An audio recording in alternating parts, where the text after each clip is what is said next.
के, दक्षिण भारत के किसी भी मंदिर में जाकर के देखिएगा बंधु, वहां पर कभी पंखा नहीं लगता था। एक भी पंखा नहीं लगा दक्षिण भारत के किसी भी मंदिर में। कभी भी आप साउथ की यात्रा करिएगा, ये पंखे सर्वप्रथम जिनालयों में आए सौराष्ट्र गुजरात से। गुजरात से, सौराष्ट्र से ये पंखे धीरे धीरे तेरा पंथ सो मेरा पंथ की घोषणा करने वाले लोगों ने अपने जिनालयों में लगाए, और इस पंखे के नीचे लोगों ने समय सार पढ़ा। जबकि शुरुआत में ऐसी कोई परिस्थितियां नहीं थी, किसी धर्मशाला में, किसी संत निवास में कभी पंखों का प्रावधान नहीं चलता था। वहां दिखाई देता था अदुख भावितम ज्ञानम छीते दुख सन्निधौ। ये कारिका हमारे मस्तिष्क में ऐसा गुंजायमान होती थी कि सुख में प्राप्त की हुई विद्या दुख आने पर विलीन हो जाती है। हम इन कारिकाओं के आराधक थे, लेकिन चूंकि श्वेतांबर संप्रदाय में पंखों की मंदिरों में चलती थी व्यवस्थाएं, दिगंबर जैन शासन में तो यह व्यवस्था ही नहीं थी कि मंदिरों के अंदर पंखा चलता था। श्वेतांबरों में मंदिरों में पंखे लगा दिए, सब कर दिया, एसी लगा दिया, कूलर लगा दिया, सब फिट कर दिया। दिगंबर जैन साधन तो साधना का एक अपने आप में उद्घोष करता था। श्रावक साधु तो बहुत आसमान था। तो दिगंबर जैन संप्रदाय में यह पंखा कहां से आया कि जब वहां का एक श्वेतांबर साधु अपने साधु पद को छोड़ करके और दिगंबर जैन शासन के समय सार को उठाया, और जब उससे गर्मी बर्दाश्त नहीं हुई, साधना नहीं हुई, तो उसने सबसे पहले उपदेश दिया। समय सार तो बाद में, पहले पंखा चला। और उसके चक्कर में सौराष्ट्र गुजरात में, क्योंकि गुजरात में ही सबसे पहला उनका स्थान था, वहीं पर जाकर के वो अपनी प्रभावना कर रहे थे और प्रभाव जमा रहे थे। तो उन्होंने अपनी सुविधा के लिए सबसे पहले वहां पे पंखा लगाया, तेरा पंथ सो मेरा पंथ में। और उसके बाद वहां से पंखा उठते उठते उठते प्रभाव में ऐसा, बहाव में वैसा बहता गया, क्योंकि हुंडाव सर्पणी काल है।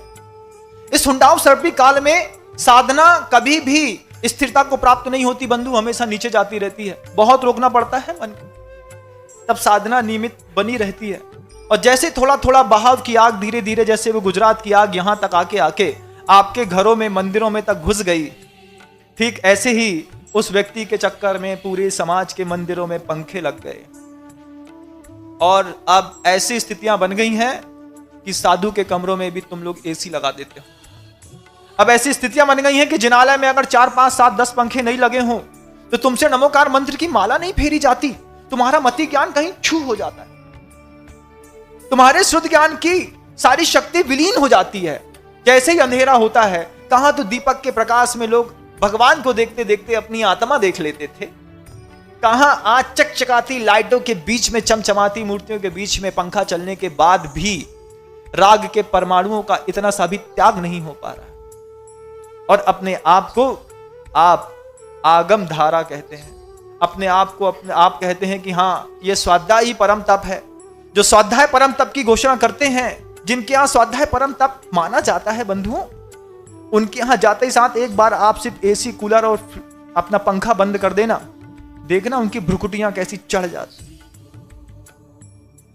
फिर आप सोचना कि सितंबरों से निकल करके ये पंखा दिगंबरों में कैसे आ गया, और दिगंबरों से भी इस बहाव में बहते बहते बहते आज हम इतने ज्यादा अपने आप को पुरुषार्थहीन समझने लगे कि गर्मी के दिनों में 15 मिनट की भी साधना हम नहीं कर सकते। मंदिरों में चाहिए, जिनालयों में चाहिए, संत निवास में चाहिए, सब जगह चाहिए। ये इसको मुमुक्षु नहीं कहते बंधुओं, मुमुक्षु ऐसा नहीं होता, ध्यान रखना। मुमुक्षु कैसा होता है तो आचार समाधि तंत्र में जो कहते हैं बात, अदुख भावितम ज्ञानम क्षीयते दुख सन्निधौ। वो कष्ट में, वो दुख में साधना पूर्वक ज्ञान को अर्जित करता है, जीवन भर साधना करता है, तपस्या करता है, और उस तपस्या को आचार्य भगवत यहां पर कहते हैं बहिरंग निर्गंथ रूप धर करके।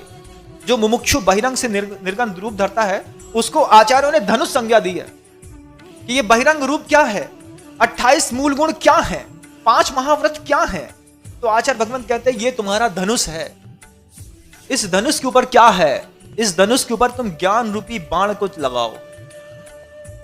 आचार्य साधकों को से कहते हैं कि तुमने ये धनुष तो बना लिया, ये धनुष तो तुम्हारा तैयार हो गया, बाहरी रत्नत्र तुमने ले लिया, 28 मूल गुण का ग्रहण कर लिया, लेकिन अगर तुम्हारा ज्ञान के प्रति आकर्षण नहीं है, अगर तुम स्वाध्याय नहीं करते हो, श्रुत स्कंध में नहीं चढ़ते हो, अपने आगम के माध्यम से अपने अंतर्मन और आत्मा को बार बार प्रक्षालित नहीं करते हो, तो अपने संधान को तुम कैसे साधोगे?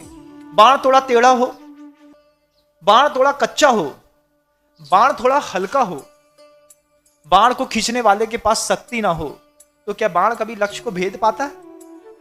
कितनी सारी चीजें एक सामान्य से बाण को बनाते हुए देखी गई बंधुओं, जानी जाती है। यहां आचार्य भगवंत उस ज्ञान के लिए कहते हैं कि तुम्हारा वह जो मति ज्ञान है, तुम्हारा वह जो श्रुत ज्ञान है, वह तुम्हारा अवधि ज्ञान है, वह तुम्हारा मन है पर ज्ञान है, ये बाण है। इस बाण के माध्यम से तुम संधान साधो केवल ज्ञान की ओर। अपने खुद के पास में आने वाले निर्गंथ रूप सामायिक चारित्र को स्वीकार करने के लिए ये ज्ञान का सहारा तुमने 50 साल, 55 साल, 60 साल, 70 साल तक ले लिया। अब इस ज्ञान के माध्यम से सिर्फ एक ज्ञान की चिंता करो जिसको केवल ज्ञान कहते हैं, उसी की इच्छा करो और प्रष्टव्यम पूछो। किससे पूछें? केवल ज्ञान के बारे में किससे पूछे? ग्रंथ से। ये ग्रंथ बताएंगे केवल ज्ञान के बारे में? कोई टोपी पहना हुआ व्यक्ति बताएगा केवल ज्ञान के बारे में? कौन बताएगा? तो कहते हैं गुरुओं से पूछो।